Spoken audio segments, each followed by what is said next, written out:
okay? My honest opinion about my purchase of the bike, the Indian Challenger.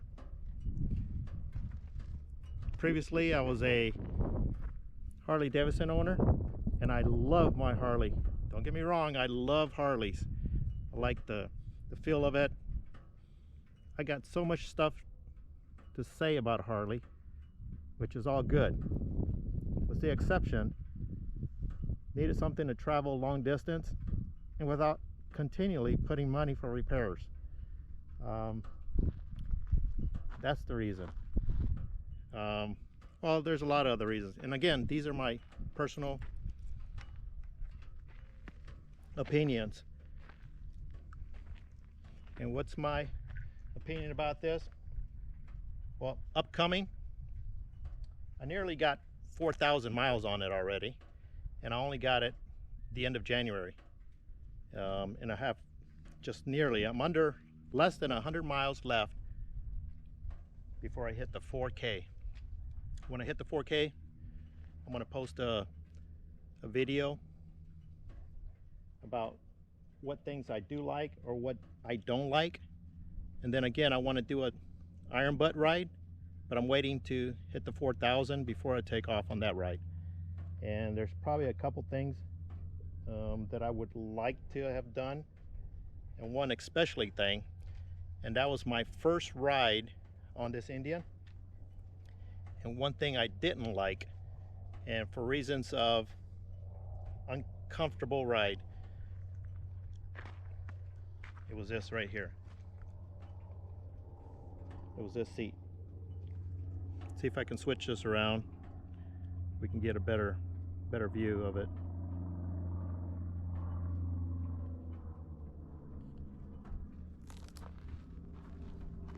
Right here. For some reason, my butt bones go down on here, and it leaves this high point here, and I can't even last probably 20 minutes before I have to use my highway pegs to stretch out a little bit to get that numbness out. And good thing for the thing, highway pegs. Then again, my opinion, is one better than the other? Was my Harley better than my Indian here, my new purchase? A couple things I went with the Indian was I didn't want more repairs on the long journey of my bike. Is there upgrades I want to do to this? Definitely. What's the upgrades? First thing, my saddle. Pipes. The pipes don't do justice to this beautiful motorcycle right here, in my opinion. It just doesn't have that roar my Harley used to have. My Harley, I mean, I went with stock mufflers. They were okay on my Harley. Still had a good sound. I went to Arizona Bike Week back in 2009, I believe, and I got some Freedom Performance, just pipes. And when I drove off of there, man, that sound, yeah, I had a big smile on my face. I was so happy that it made 100% difference with the pipes. And I almost felt like I just had a lot more power. Did I? I don't know. Didn't get it tuned up or nothing. It just ran super great.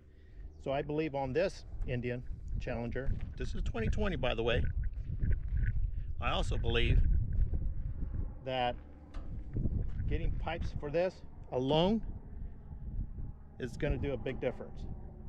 Of course, I want to get a intake, so pretty much a stage one, just like the Harley I did. More airflow and new pipes. Would I go with headers, 2-into-1, 2-into-2? I don't know. All I do know is I do want some pipes. Probably put a airflow intake there, justify the, and then get it tuned up, obviously. I want to do that before I hit all the southern states again. I've done that on my Harley, by the way. rode all the southern states, all the way to Florida. I've been up the coast in California a few times. Just love it. Came back Midwest.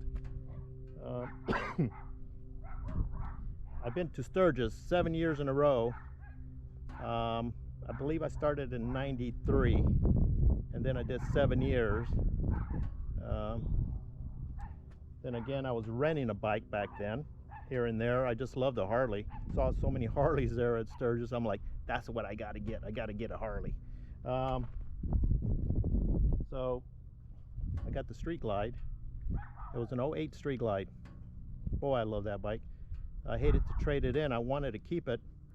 I just couldn't justify the cost and keeping one bike and purchasing another one. And actually, I traded my wife's bike. She had a 2007 Softail Deluxe. Beautiful. I think it only had about 20,000 miles on it. But it was sitting there. A lot of other reasons why it was sitting there. Obviously, I would have had to put new tires. I did put a fuel pump in it because it was sitting there for a while. Need oil change, probably new battery because the battery was dead. So just putting money into that thing was probably going to cost me at least about $1,200 to $1,400. And I kept thinking, whoa, that's $1,400 towards a new bike. Talking to my wife about it, you know, we decided to trade both bikes in, and I could get a bike of my choice. And first bike of my choice was actually the Chieftain. Looking at it, I love the look, just like I loved my Street Glide, you know. And then this came out, and I was thinking about a Road Glide. So I was looking at Road Glides probably about 4 months, and I couldn't justify the cost at the time of what I wanted from that Road Glide. Wanted all the upgrades, all the bell and whistles like everybody else wants. I didn't want to go with a standard Road Glide. I wanted some upgrades to it, and that costs money. So this came out, the 2020 Indian Challenger, and it came out with some of these upgrades that I wanted. Liquid Cool. This is one of the reasons I went with this bike. Was this Liquid Cool right here. I can ride all summer. I ride year round here in Arizona. So, and we all know in Arizona it gets hot. I've ridden in 114 degrees weather. Tucson and Phoenix. Gridlock on the highway. And unfortunately my Harley died. It wouldn't start. It just died, and it probably was overheating. So I did a lot of upgrades to my Harley for that reason, and was able to ride it during the summer a lot more. But for this right here, this Liquid Cool, it's probably going to keep my bike a lot cooler, and it's not going to die on me traveling from, well, put it this way, in town. If I'm in Tucson, or if I'm in Phoenix or Mesa, Peoria, anywhere, Cave Creek, anywhere I ride in Arizona, you're going to get a little gridlock here and there, and you're going to be sitting at lights, and it's not a good thing. You want to keep your bike cool. What's the other thing to this? Fairing. I think I had about 7 fairings for my Harley for different rides. Sometimes I like to feel the wind, sometimes I want to block a little bit more wind. Depends if I was traveling far away, nearby. So I was always trading my windshield. Now this, I just have to push this button right here, and I adjust my windshield for what ride I want. Get a little bit more air, less buffeting. Yeah, it's great. Of course, one of the upgrades I did on this bike that I never did on my Harley was heated grips. Yeah, Arizona gets cold, believe it or not. And after I got these heated grips for this Indian, I couldn't believe I would have gone without them. It's just day and night. It's a good investment. So if you're thinking about ever getting heated grips, do it. You're not going to regret it. One thing I like about this too, in the Harley, I did have a key that I would unlock my bags, my saddle bags. On this, you can lock it here too. Just by a little switch here, automatic. There we go. It just locked it, you know. Plus I got my key fob right here. I can lock it. I love it. So convenient.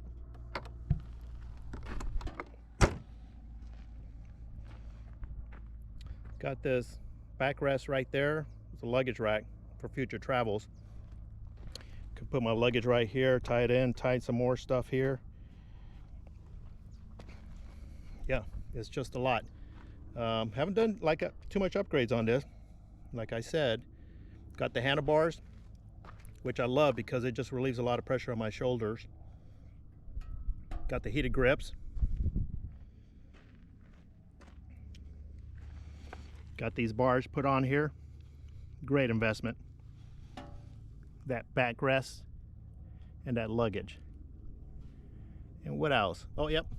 Highway pegs. Gotta have them, especially with that seat. What am I gonna do? Not sure yet. Not sure whether I'm gonna get a pad for it, put it here, release some pressure, or invest in a new seat.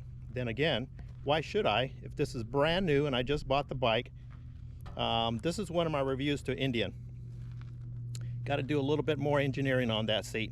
They do make a Rogue seat, which is a little bit, sits back a little bit further, so it gives you a little bit more space. Maybe that's what I should have probably went with.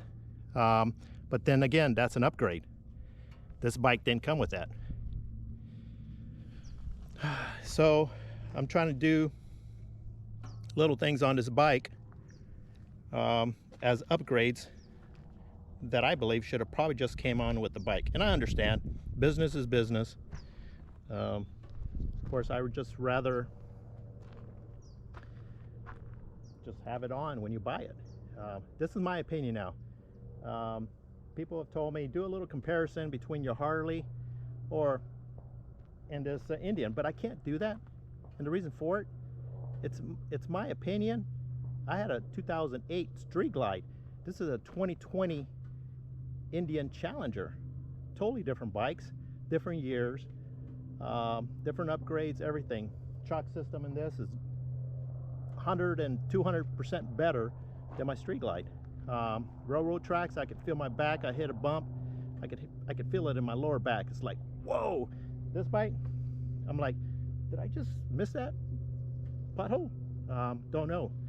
But on this review here, I'm going to be doing probably a lot more reviews and a lot more road trips. I do a lot of road trips. I should have filmed a lot when I was on my Harley. I didn't, probably because I didn't have a GoPro. Got a GoPro for Christmas. I've been planning to do a YouTube channel for the last 2 years and done a little bit of it, but not a whole lot. So what more can I say? Tires, brake system is probably 110% better than the ones I had. I replaced my brake pads every time I went on a large trip, or I say a long trip on my Harley. Changed the oil every 2,500 miles on my Harley. And I use full synthetic. And I had a, I think it was a Flow oil filter that I could take off myself and clean the filter. It was just more cost effective for me than just replacing it with a regular paper filter. Well, this right here, you don't even have to change the oil that much. And that's one thing I'm probably going to reach out to Indian manufacturer and ask why I don't change the oil at every 2,500. I know it's full synthetic, but like any engine, it starts breaking down parts in your engine. Wouldn't you want new oil in it when you go on a long ride versus waiting for another 4,000 miles or something like that? Tell you what, if you want to hear about that, let me know. Write in the comments below, and what I'll do is reach out and I'll come out with a full reasoning behind, and maybe a spokesperson from Indian manufacturer, their operations or engineering department or someone, marketing, can probably give me some some reasoning behind that. I know it's a better engine built, but I still want to know, would it benefit more a longevity on my bike if I do change the oil? Anyways, let me know, and what I'll do is I'll get back to you on that. But for now, my opinion, this bike here is day and night from my 08 Street Glide. I don't have any buffeting on my handlebars like I did on my Street Glide. And then again, you know, my bike was getting old, and you know what I did is change the fluid in my forks, thinking it was, you know, that reasoning.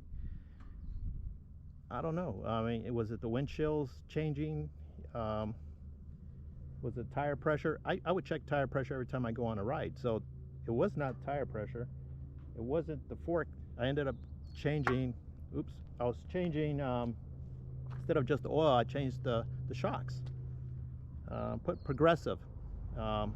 Day and night again. When I put the progressives there, boy, it rode nice. Some of the things I'm probably was really grateful for. You get a wobble on the highway, and not a good thing. Let me know if you ever had a wobble on the highway or anywhere, going anywhere between 60 and 80 plus miles an hour. Not a good feeling. But for now, I hope to keep putting the miles on this. Then again, I'm looking forward to Iron Butt, 1,000 miles. I'm probably going to ride here from suburb of Tucson, which is Marana, Arizona, and I'm going to ride to Santa Fe, New Mexico. It's over 500 miles. It's going to be a beautiful ride. I love that area up there north. I like to go to Taos and stay there a few nights, but when you do an Iron Butt, it's just a round trip. So after I get the 4,000 miles, which is probably less than 100 miles away, and I can put 100 miles in every day, so because I ride year round. Yep, I'm gonna do the Iron Butt, but got to do something about that seat before I can take off.